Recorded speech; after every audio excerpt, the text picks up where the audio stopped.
following along with my stuff, then you know that I am writing a book in 30 days. And today is day 22, 22nd of September. And so far, my goal is to write 100,000 words in 30 days. I started off with a goal of 3,000 words a day for the first 10 days, and then 3,500 words a day for the following 20. Well, again, if you've been following along, I started on the 11th, somewhere around the 9th or 10th.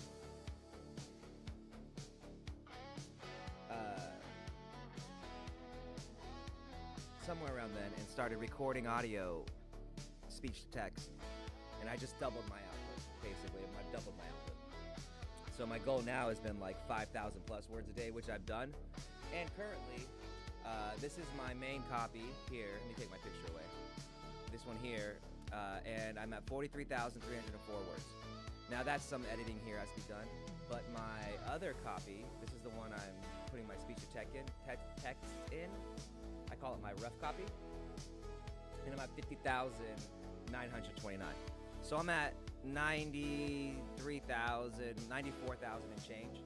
So 94,200. So I only have 5,800,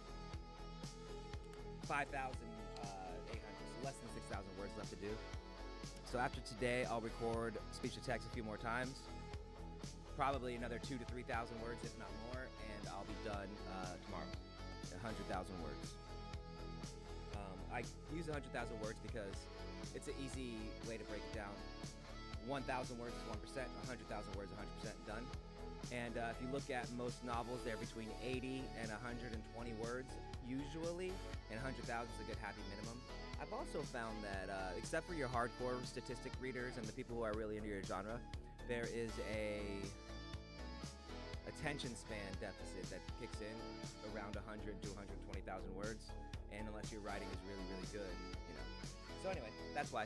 And so after today, tomorrow I'll finish up and be done, and then it's just going to be long days of writes and rewrites, and I'll just stream those. It'll be me sitting. I normally stand at my desk, which I'm doing now, but I'll be sitting, and it'll be for hours. We'll see. I mean, gotta do it. So, yeah. Now I'm on chapter 9. I've been here for a couple days on this stream. Not really. I think the last time, because I've just been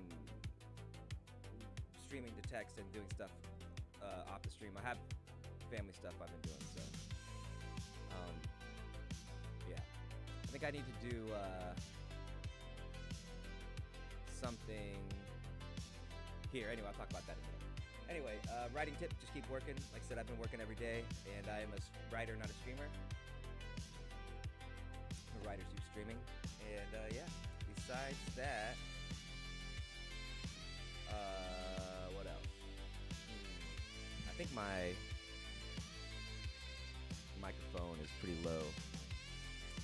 Let me see something.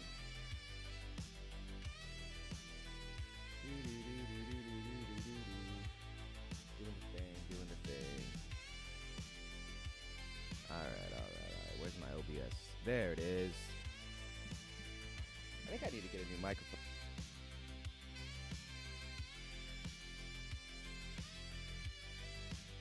Okay. Okay, there it is. All right. Yeah, that's better. Okay. So anyway, write every day, no matter what's happening. Somebody asked me that in the chat a while back, and you just gotta keep doing it. And so yeah, I'll be done tomorrow. 23 days, 100,000 words. That's pretty dope. My goal next month is 200,000 plus. That's a lie. I want to do 300,000 words next month in October. It's gonna be really, really hard. I don't think I'll be able to do it, so that's why I said 200,000. But my actual goal is 300,000. I want to write 3 books in 1 month, and then I want to edit them as well by November. Because next month, when I'm done with this book, I'll be writing the other one. I need to edit this one, rewrite it, edit it before the 15th, get it published. Along with finishing the edits for Mercenary Reincarnated Chef 3, which I stopped because I'm working on this. So yeah, I got a lot of stuff going on. Then the podcast. We got a podcast, Story Forge, you see that too. So yeah, just nonstop work, man. All right. So I think today I'm gonna put a podcast on while I do this rewrites, and if you feel like watching, go ahead watch. Let's see what we got here. UFOs and demons. Ooh, that might be fun. This was good. Oh, he's pretty realistic. Let's see what Yo has to say. Don't want to get into that. Possession to us, that seems kind of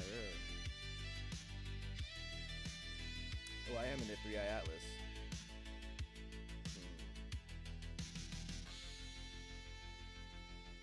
Oh shit, I don't want to watch war. France, okay. So much gloom and doom out there, you know? It's hard to, like, follow it all, you know? It's kind of crazy.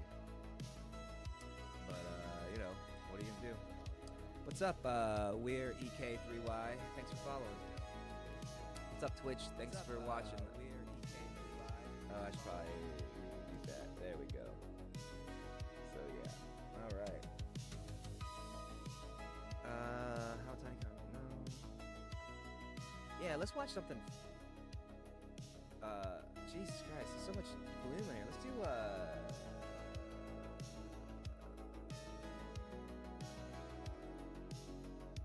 how about Kings and Generals? Kings and Generals. Fuck. India and Pakistan. History.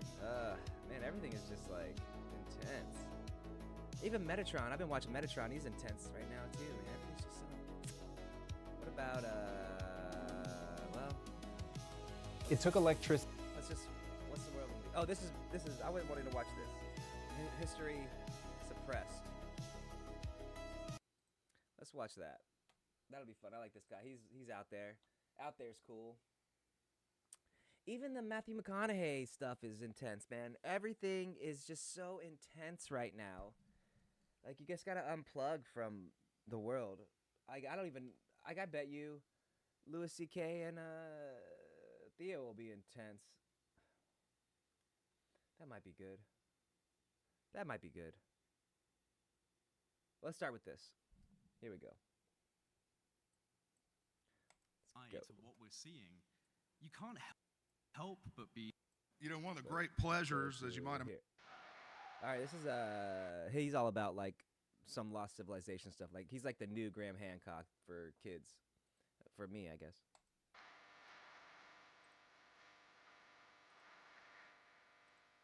Hey everyone, can you hear me okay? Good to see you all. This is my first time at the Cosmic Summit, so thank you, George. Can I get a round of applause for George, please, in setting this incredible event up? And it is my third time speaking on stage, so try and forgive me if I'm a little bit nervous. It's not easy. It's one of the biggest fears I think most people have is public speaking, but I feel ready, and I hope I've got an interesting presentation for you guys today. Thank you. Yeah, the shattered evidence of a suppressed history. Once we step away from the beaten path of mainstream history and archaeology, and we begin to apply a critical eye to what we're seeing, you can't help but be taken aback by the massive contradictions, the anomalies, the unexplainable architecture and engineering that we see scattered across the ancient world on a global scale.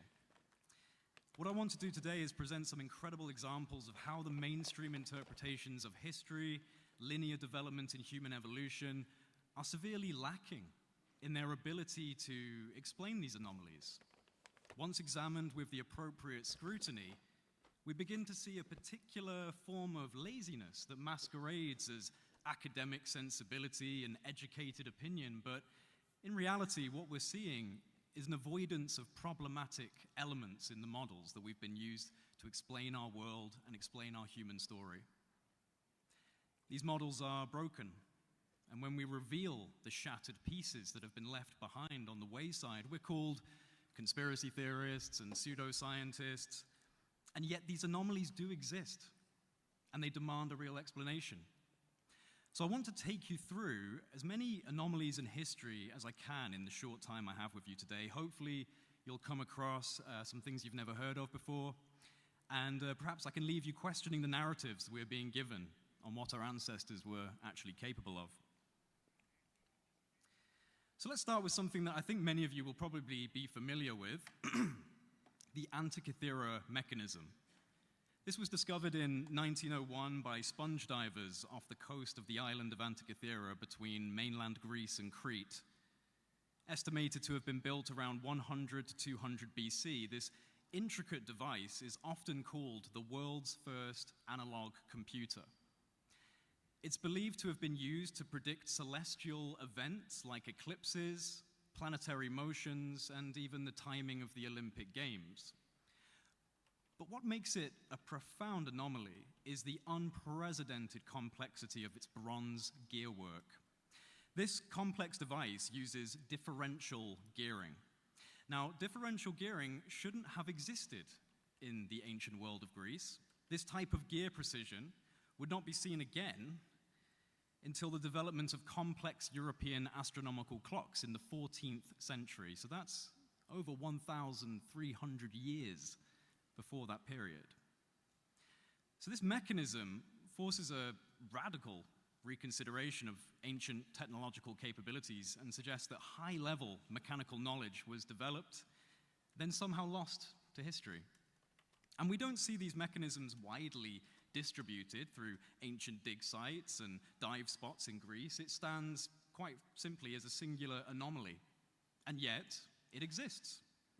So the fact that it exists means that there is a contradiction in our period of history that informs us that there was actually deeper knowledge sets, more advanced understanding that was occurring outside of the mainline developmental curve of that time and was actually exceeding it. So this puts a lot of stress on the linear developmental chronology that we assign to human history, the idea that progression occurred in a straight line from A to B to C does not appear to be correct. Oh, not yet. The complexity of this Antikythera mechanism suggests a developmental lineage, but we don't find that lineage in earlier models or prototypes. It simply appears out of nowhere, with nothing really to justify its existence 1,300 years before differential gearing was apparently rediscovered rather than invented in the 14th century. I would say it's one of the best examples of complex technological knowledge existing at a time period where it absolutely was not supposed to be, based on the mainstream interpretations of the overall capabilities and the available systems and methods that are attributed to ancient Greece. But there are other examples to go through that cause us to reconsider the historical blueprint that we have been operating with in the modern world. What we're taught in school, I would say, is dubious at best. So another striking example of archaic technology that should not be present in the time period that we discover them in are the Baghdad batteries. This is a group of artifacts that were discovered in the 1930s near Qujat Rabu, close to modern-day Baghdad, Iraq. They've been dated to around 250 BC to 250 CE during the Parthian or Sassanid periods.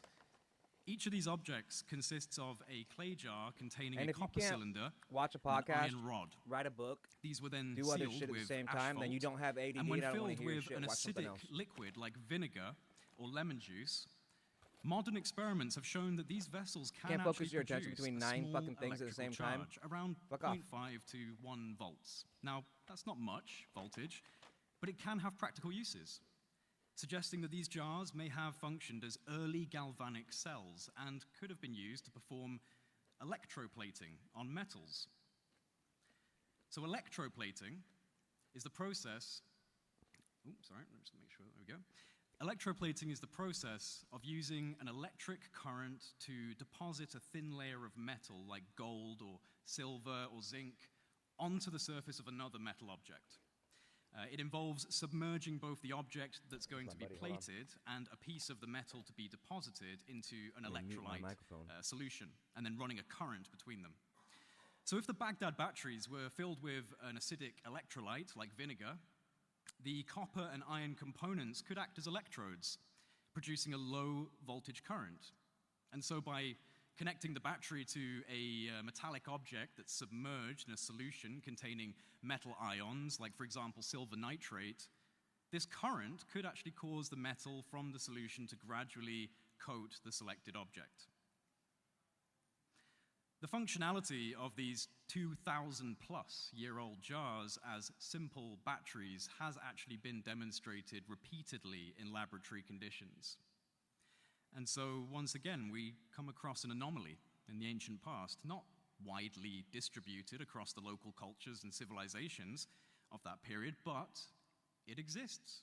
And so, once again, like the Antikythera mechanism, we have to accept that it exists.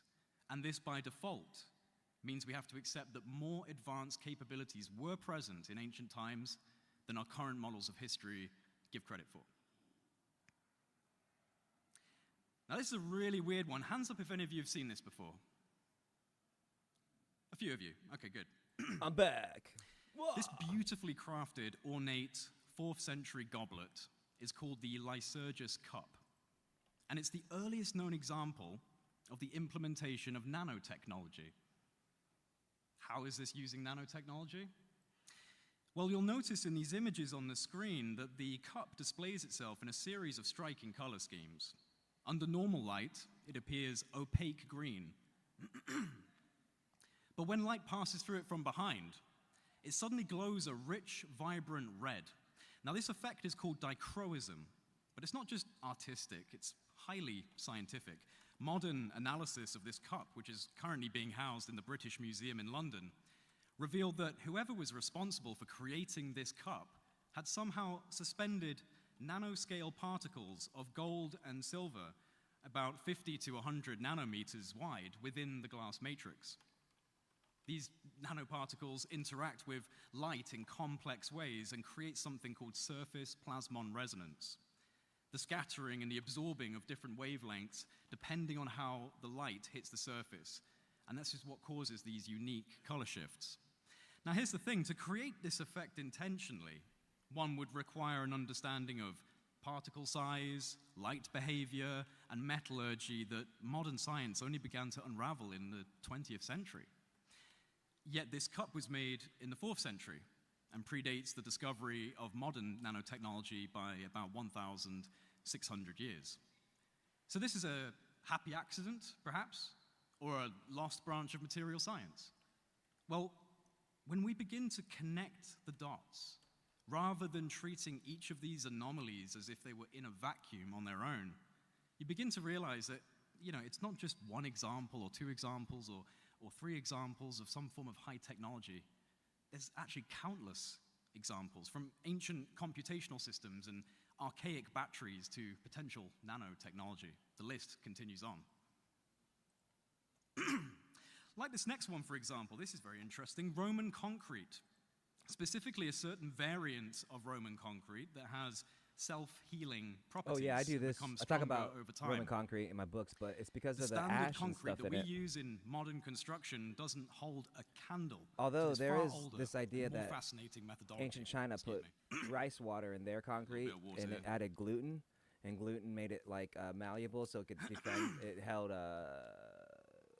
Yes, it was this more far like older and far more fascinating methodology I guess. that was I deployed forgot by the the word, Romans. But in yeah, my pretty opinion, cool. I would argue that the Romans did not discover this. It was more likely, the Romans did not invent this. It was more likely a discovery. As they raided and a lot of times when I watch these things, there's a lot of history these people don't know, but a lot of stuff is pretty interesting, And I think the general overall consensus is people back in the day weren't as dumb as everybody likes to think they were, and people have been around a lot longer than they say.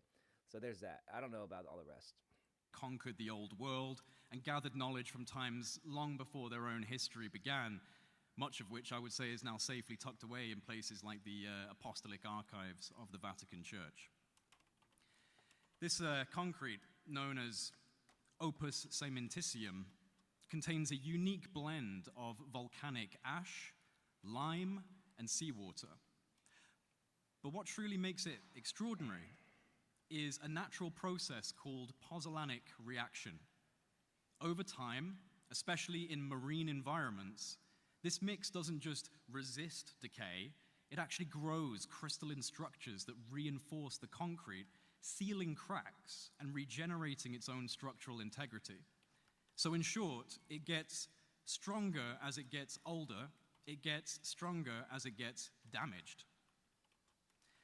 Modern scientists only recently began to uncover how aluminium tabemerite and philipsite crystals form inside this ancient mix, creating a self-strengthening matrix.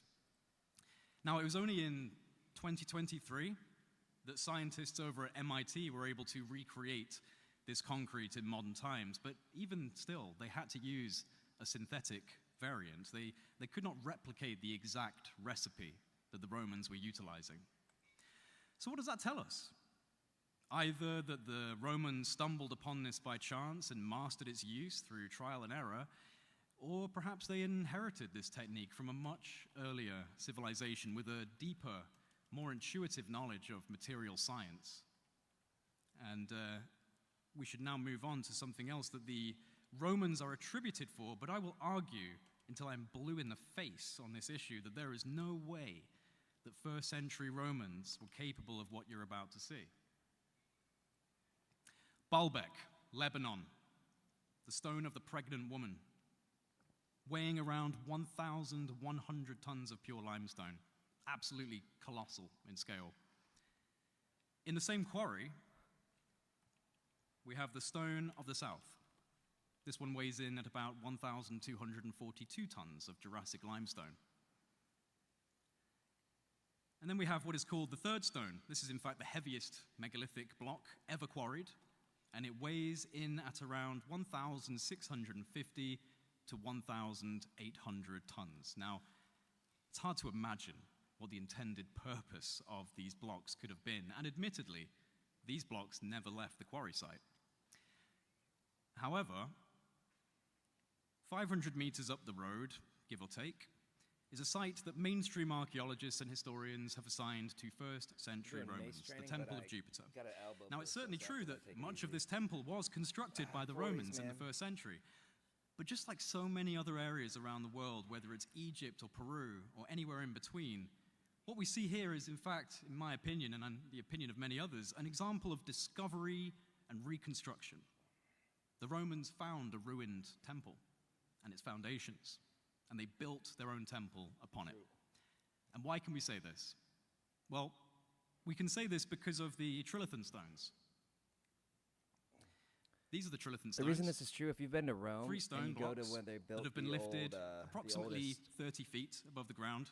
Roman, They were quarried from the same site like as the church thing. I megalithic forgot what it's blocks I called. just But if you go showed you, there, it's like this is meaning that they were lifted and moved roughly It's nothing 500 like the shit they meters build to later the on. site, and then lifted 30 feet into So the there's air. no Now, way this they were might not building seem that like old much, shit. especially in comparison to things like the 50 to 70-ton granite blocks of the King's Chamber, which turned out to originate from a quarry some 500 miles away in Aswan.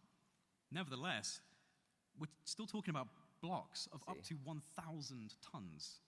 Moving them at all is incredible, especially in such ancient times. The trilithon stones are estimated to weigh in excess of 800 tons each in the conservative range, with some estimates reaching 1,000 tons. Now, we have a bit of a problem here. Roman historian Ammianos boasted of the Roman Empire's heaviest stone lift, the Lateran obelisk, taken from Alexandria to Rome, where it remains to this day. Now, the Lateran obelisk weighs around 350 to 400 tons. Very impressive. There's no denying that is an incredibly impressive lift. The issue is that the trilithon stones, even at conservative estimates, are double the weight of the Lateran obelisk.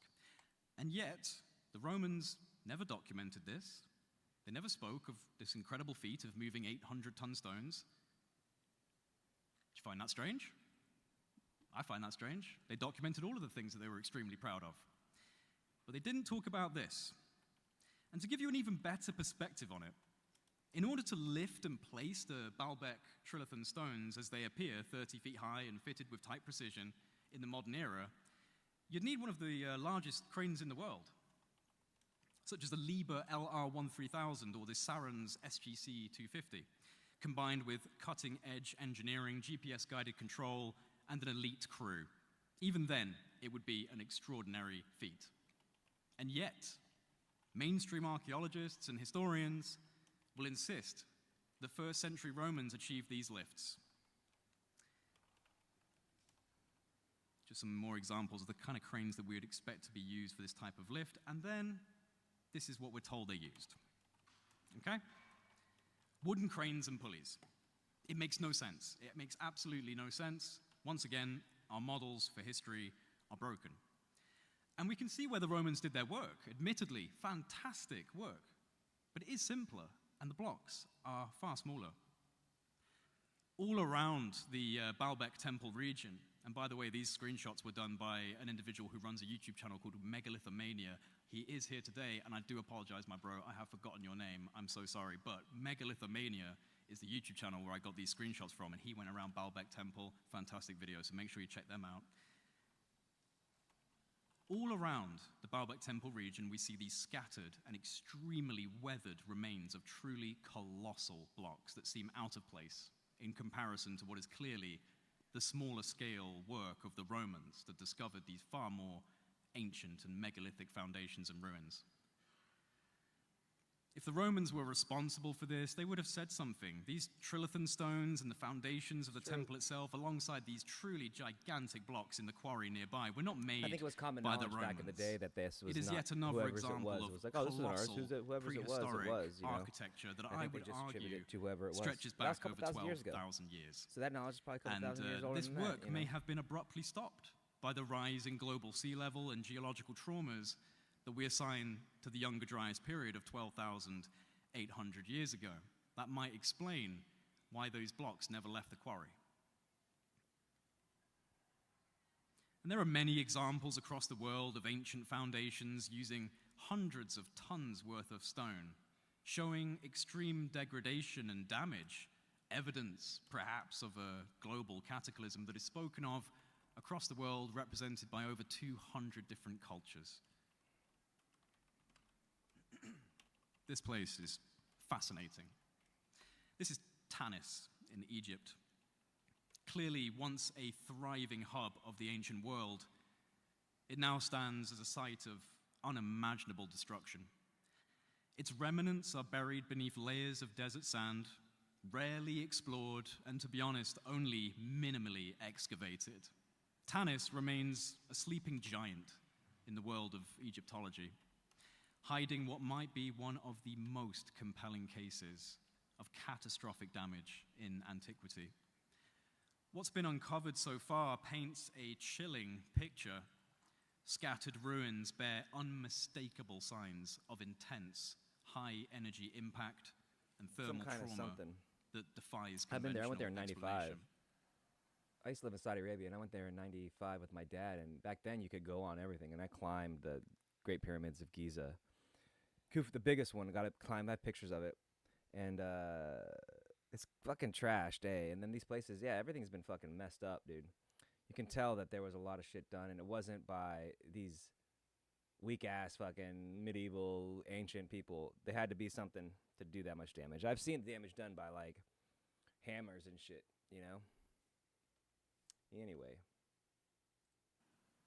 Among the most striking anomalies at Tanis are melted statues and megalithic blocks, many of which are made out of quartzite.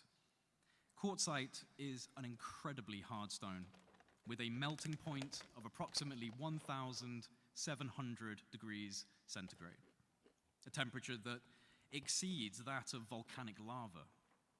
Now, these objects do not simply show erosion or chipping, but rather flow-like deformation, burnt surfaces, and globular formations that are eerily reminiscent of molten candle wax.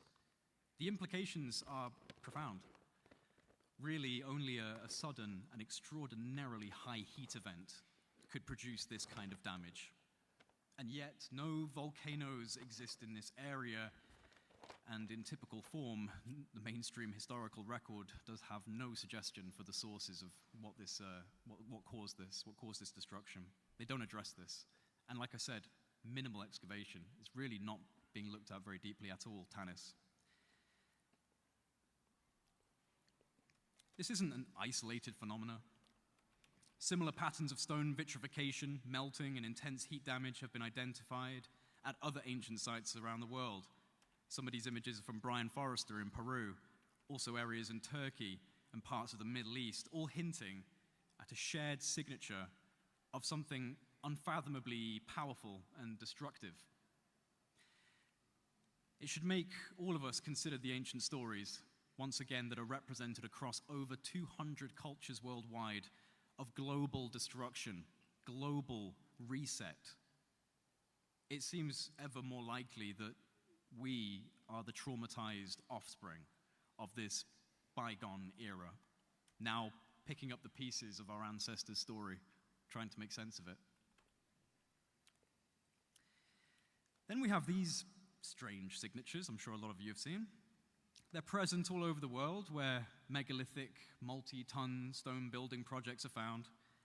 These protrusions that are usually called nubs, they're found in strange places, asymmetric in their location, counterintuitive to most normal engineering functions, and we can't really explain them. Some suggestions are that they are potentially for ropes and pulleys, holders or handles, but this falls short of fully explaining them, again, because they appear in strange places. The explanations fail in fully resolving what these nubs actually are.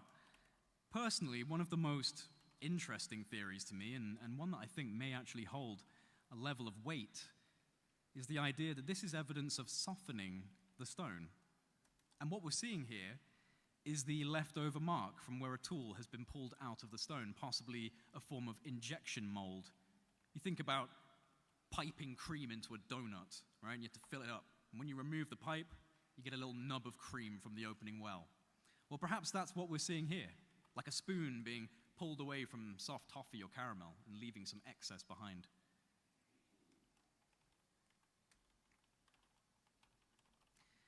It's certainly possible when you see the incredible examples of stonework that appear to have been melted together, which we see again most prominently in Peru.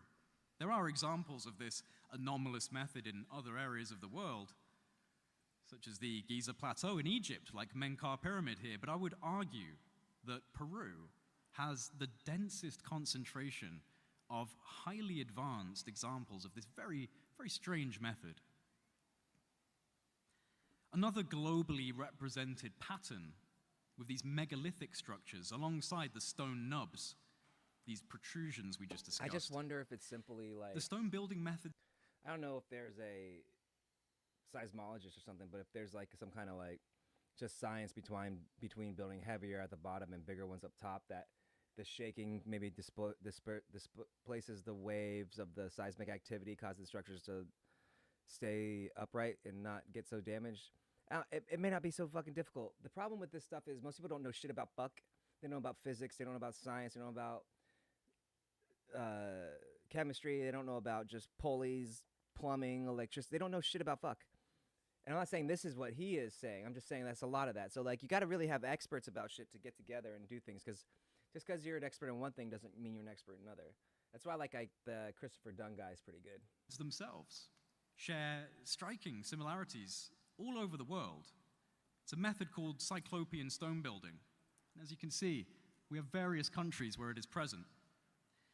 It's a process of fitting extremely large, oddly shaped stones into precision placement, joining them together without any mortar, no cement, no binding agent at all. Have you seen the Japanese Yet dudes we with the find wood? these examples all over the ancient world at such incredible scale and at such mind-blowing precision that you can rarely even fit a human hair between the joinery of each stone. And it would seem that this technique once again reached its apex in Peru. As I said, this method of building is found everywhere, but in Peru it is on another level. And one of the best examples is Sacsayhuaman in Cusco. Now this site is attributed to the Inca civilization of around 825 years ago. The Inca were primarily a copper tool using civilization with some access to bronze, but primarily copper tools and hammerstones, which are hard stones that would be used to break up and shape other stones. So they had a very, very simple toolkit at their disposal. And one of the most important things to highlight is the discrepancy in both hardness and precision in relation to the tools available to the Inca, the type of stone that we see being used in these incredible megalithic sites, and the level of precision that has been used to cut, shape, and fit these stones together. Now, if you were in Matt Beale's conversation before, his talk earlier, you would see something similar to this. He spoke about the measurement of hardness scale. Now, this is a scale for metals and minerals that go up to 10. Diamond, for example, is 10 out of 10 on the Mo scale, the measurement of hardness scale. Now, many of these ancient sites that we see here that showcase an astonishing level of precision cutting and joining are made primarily from granite, andesite, diorite, and basalt. These are all incredibly hard stone materials. They sit at about 6 to 7.5 out of 10 on the Mo scale. Copper sits at about 2.5 out of 10. Okay? I'll repeat that. The stone materials that have been precision cut and precision joined without any mortar or cement between them, joined to a level where you can often struggle to fit a human hair between them, sit at 6 to 7.5 out of 10 in hardness. The tools we attribute to their creation sit at 2.5 out of 10. Give you an idea of the feasibility. So just like a plastic knife can't make a meaningful cut in steel, a copper tool can't cut, smooth, interlock with precision, granite, diorite, andesite. It's not possible.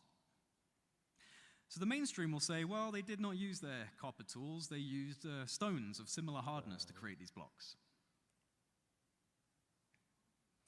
But when you look at that precision, the absolutely perfect precision, the level of accuracy cannot be fashioned through rough stone abrasion, right? The idea that you're literally just smashing rocks together and then rubbing them down to create this. I'm sorry. To suggest this is absurd. And this is what I mean by academic laziness. They can't explain the precision, and they don't intend to. They simply attribute this work to the Inca and move on. Well, you'll notice to the right of this image is a far simpler wall made of rough cut stone and using mortar as a binding agent. This is what the Inca were doing, not the stonework on the left. They found this stonework and they built their own structures around them. Here's another example.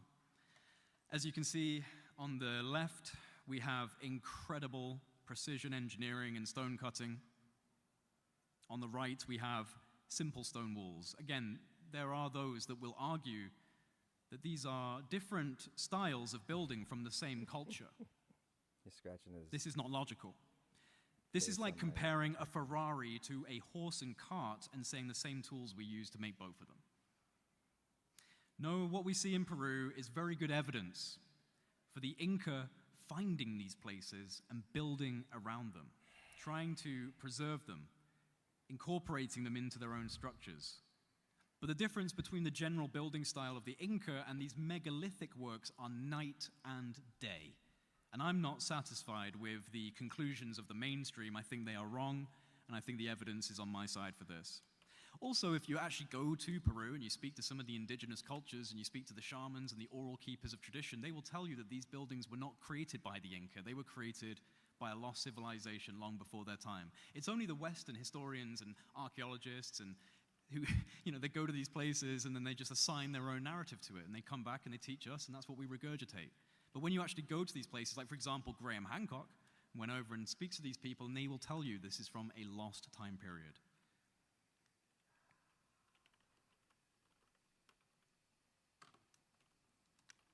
Again, another example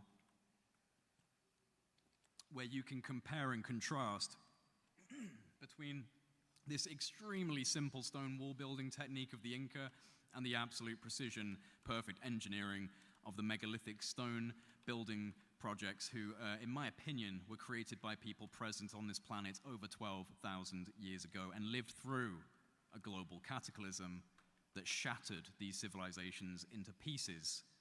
And we are now in the process of putting the puzzle back together and finding massive discrepancies in our historical narratives. Again, just some more examples from across Peru of this hyper-advanced stone building technique, truly, truly remarkable.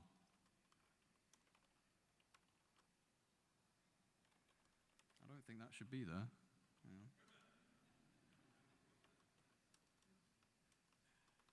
Uh-oh. That should not be there, I apologize.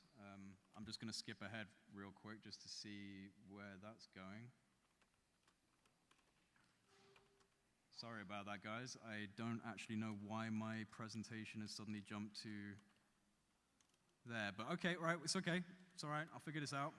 It's all right, don't worry, operating on the fly. Thank you, guys. I might actually just be worrying about this, and it's not even a problem, so don't worry. In the modern era of science, yeah, sorry, here we go. I've got you now, I'm on it. I want to show you an example or two, if I've got time, of acoustic sciences being demonstrated at levels that extend far beyond the mere understanding and appreciation of music, and move more into archaeoacoustic technology that taps into fundamental biophysical mechanisms in human beings. You know what it was? I just honestly didn't think I've been up here for that long, so I'm actually at the right place in my presentation. I was just like, time's flowing by really quick up here. It's like a transcendental experience being up here, honestly. In the modern era of science, we're discovering just how important of a role sound, acoustic vibration, frequency can have on our bodies and our mind. Sound influences the brain, it influences the body, it influences perception and emotion. And what fascinates me the most, and it's something that we find distributed all across the world, is the fact that a sophisticated science of acoustics was being represented at a profound level during the so-called Neolithic or Stone Age period, where we assume humans to have been at a really primitive state of existence. No civilizational framework, no complex knowledge sets or languages, and yet they appeared to have an incredible knowledge of not just acoustics, but the ability to engineer large-scale, multi-ton structures to be acoustically resonant at specific frequencies to produce specific effects. Now, this is called archaeoacoustics or psychoacoustic architecture if we're going to invoke the idea that this was actually influencing consciousness, psychoacoustic architecture. And there is far too much of it going on in the Stone Age for me to be convinced that we have a good understanding of the Stone Age. I think it was actually the Age of Stone, and I think there's a big difference between the two, a big difference. So it's within this ancient and forgotten period of time that we find some of the most striking examples of acoustic technology being engineered into megalithic stone building projects. And one of the most profound examples of this can be found on the island of Malta. Now, I recently returned from Malta as I've been filming a documentary on the advanced prehistoric sites of Malta and the neighboring island of Gozo, and I was also there to assist the Khafra Pyramid Project team who are sitting over there, Filippo and Armando. I'll be introducing them to the stage after the lunch break, so I'm very much looking forward to that. Now, these islands contain the largest concentration of prehistoric megalithic sites in the world. And underneath the limestone of this Mediterranean island is an acoustic resonance complex that defies conventional explanation. It's called the Hypogeum of Halseflieni. Now, this subterranean structure, carved entirely out of solid limestone with no evidence of metal tools, dates back to at least 3,600 BC, placing it deep into what we would label as the Neolithic era. Personally, I would argue its origin point extends much further back, as would many of the Maltese locals that I spoke to during my trip, many thousands of years further back than conventional dating will allow for. And yet, what we find here is not a crude shelter or a basic tomb, we find a precision-engineered, multi-chambered acoustic complex. At the heart of this marvel is what's known as the Oracle Room. The Oracle Room is a small chamber with acoustically tuned architecture that resonates at exactly 111 hertz. This frequency is not arbitrary. It's within a range known to affect brain function, particularly influencing activity in the prefrontal cortex, the limbic system, and the thalamus. When low male vocal tones, like a baritone voice, especially chanting, are projected into the Oracle Room, the chamber amplifies and circulates the sound throughout the entire structure.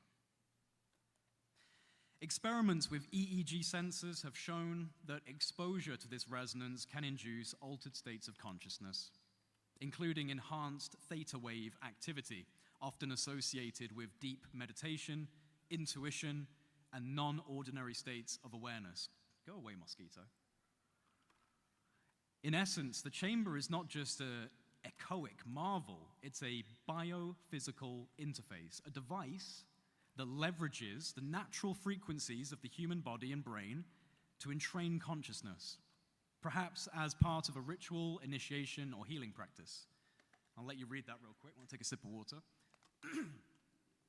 It's a very restricted site as well. When I went there, they take your phone, they take your electronics, you're not allowed to take any photographs, everything has to be locked away. It's like going into a skiff in a government building. Like you're treated like you're going into a classified site.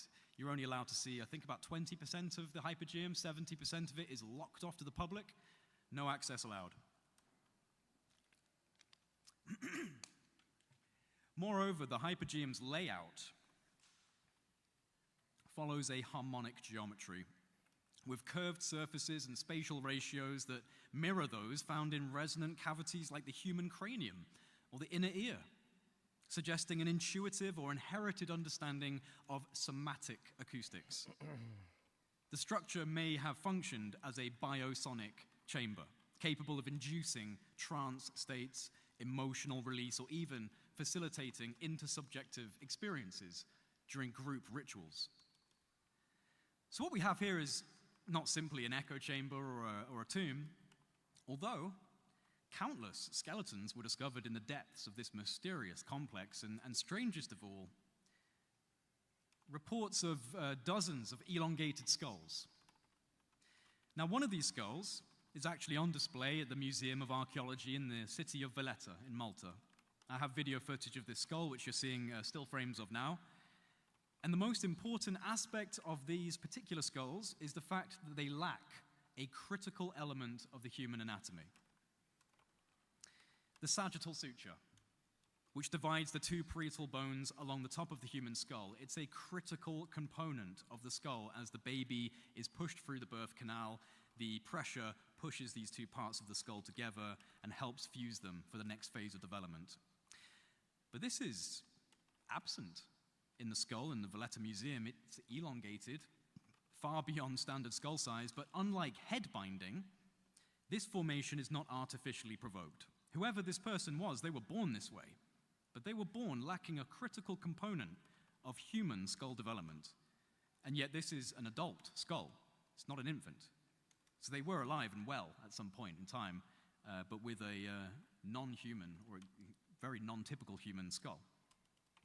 What's quite interesting about Malta are the ancient stories of giants and the legend of a female giant with her baby slung over her shoulder, carrying multi-ton stones and building these incredible temples that litter the islands. It's interesting to consider that a significantly wider birth canal in a giant female might actually explain why the same birthing process is not needed. The skull formation is not the same. It's not necessary to have the same sort of pressure.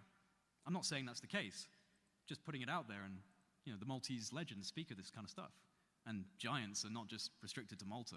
Very interesting, the whole history of theologic texts and ancient traditions that speak of giants. So the absence of this critical skull suture suggests either a developmental anomaly or potentially a distinct genetic trait, raising significant questions about the identity, the origin, and the biological nature of these individuals, the presence of multiple skulls with this unique trait, found within the confines of a subterranean, acoustically active structure, adds even further intrigue to the case. Were these beings a priestly class, genetic outliers, or something entirely other?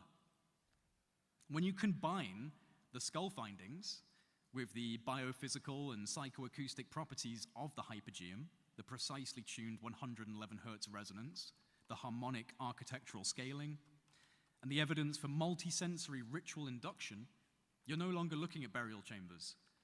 You're potentially looking at, like I said before, bioenergetic interface, a chamber designed to entrain consciousness and perhaps to communicate with or become something beyond the individual self. And the fact that this was built by a supposedly primitive Stone Age culture makes the implications all the more profound.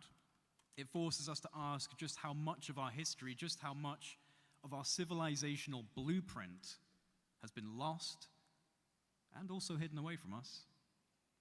True. Now, the last two slides could be a 2-hour talk in their own right, but I will briefly explain that what we're seeing here are fundamental acoustic frequencies and their accompanying geometries. The study of how sound forms geometric patterns, cymatics.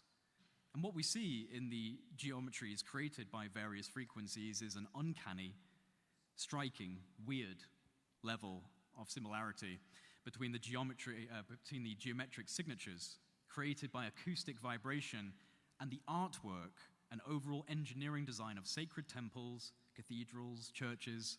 Across all religions and spiritual practices, you will find this beautiful, complex geometry that inspires awe and reverence for something transcendent of human logic. In essence, the geometry of the divine, of God, which is why they are referred to as sacred geometries. This cannot be ignored. The true science of spirituality is a science of sound, of acoustics, of vibration. It is the key to unlocking a wider perception of reality through harmonically induced trance states. Think of it this way. There are geometries being created by the sound frequencies. Those sound frequencies enter your body. They wash over you, especially if the temple or sacred space has been deliberately tuned like a giant musical instrument to resonate these sacred scales and harmonics.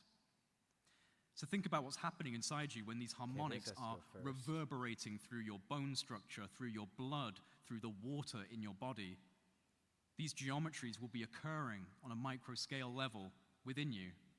And it would seem that the ancients knew how vital this was, how healing it could be, how transcendent it could be. We are barely even scraping the surface of what sound can do to our body, to our environment. And it would seem objectively obvious based on the artwork, the architectural design, and the deliberate acoustic tuning of ancient sacred spaces that our ancestors had a far deeper, far more sophisticated understanding of sound than we do today. I think this quote from Nikola Tesla encapsulates this realization perfectly. He said, "My brain is only a receiver.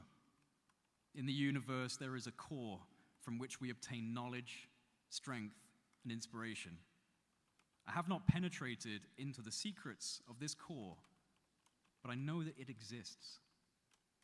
I agree, Tesla, I agree. Now, there is more than I could possibly attempt to cover in 1 hour's time. I hope this introduction into the anomalies of history has been interesting, and I hope it sparked some curiosity in you that will inspire you to look into the issues yourself. There is 10 minutes left, so I can take some questions, but thank you so much, and I hope you've enjoyed this.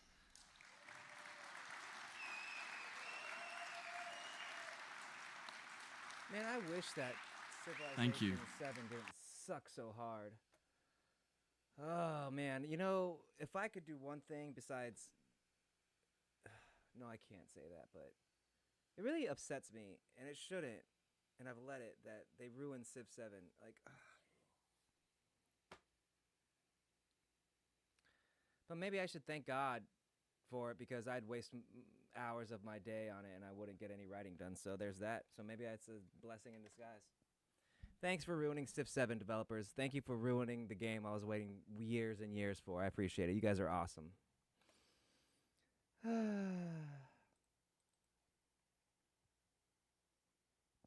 Well, 43,676 plus 50,929, so that is 94,600. Wait a minute.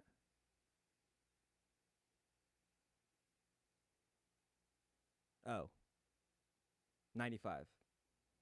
So 44,595. 44,595. So I have 5,005 words left, which is fine. I'll be done till later today. I'll be back on. I'm going to be doing 2 streams a day now. It's the week. 1 hour, because I just have editing to do. More than that, too, after I finish the book. I'll be doing longer ones, because I'll be sitting and reading and editing. I'll have to do, like, if I'm at 148 pages to finish in 2 weeks, I need to do 10 pages a day. Minimum. So after I'm done with the book, I'll be doing 10 pages a day minimum. Editing, rewrites. And the cool part is this book will be way over 100,000 words. So I'll have words for book 7 before, I'm not even having started it yet, So let me do this obligatory self-promotion. If you watch at the beginning or the end, you see my books. All right, here's me, Gabriel Rathwig, from Chef to Crafter to Conqueror. Books 1, 2, 3, 4, 5, and 6 is the one we're working on. Available in text and audio, wherever your finest books are sold. You can even get it from the library.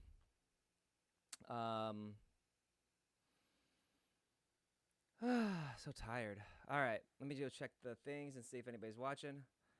As usual, it's probably you guys at Kick. Appreciate you watching. Deuces. Twitch, thank you for watching. YouTube, thank you for watching. Facebook, nobody's watching. X, thank you for watching. I'll be back in a little while. Check out my stuff. And yeah, peace out. Peace out. We'll do this again soon, in an hour or so. A couple hours or so. Peace out.